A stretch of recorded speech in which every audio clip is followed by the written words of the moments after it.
All right, let's move on to Robert F. Kennedy. Paul, it looks like he might be on the cusp of launching an independent bid for the presidency, not running with the Democrats.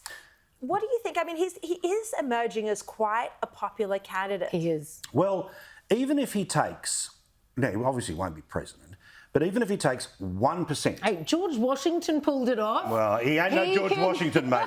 He ain't no George Washington. But let's imagine that there is a 1% in a particular state that's going to back him, or 2% in a particular state, which comes off Biden, which comes off Trump. The reality is when a third-party candidate runs, they can be the difference between one of the majors winning in places where they had expected to win, and people basically choose Team Red or Team Blue as the lesser of two evils. Yeah. Now, there's plenty about RFK that the hard left will like about corporations. There's plenty of people that still have their views, and quite rightly so, about COVID restrictions, vaccines, big pharma. Now, whether it hurts or Biden or Trump, I don't know. But do I think in many, many swing states there's about 1% of people that are willing to say no to either? Yes. Yeah. So I think this is quite consequential. And then do you think this ends up helping Trump, Liz? Because if he does detract, say mainly from the Democratic voters who's running, but as you say, there will be Republicans who like him.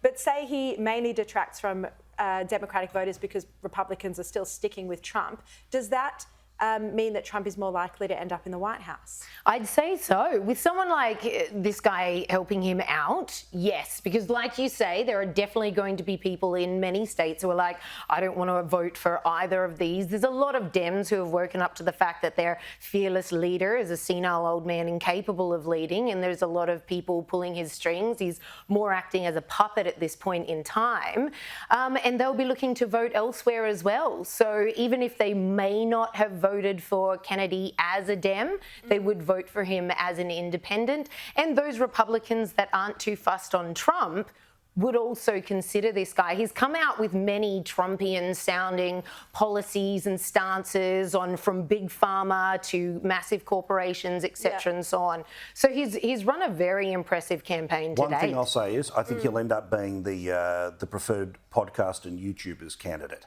for people who don't want to go with the baggage of Trump and obviously don't like Biden. So that lane, as big or as small as it is in American politics.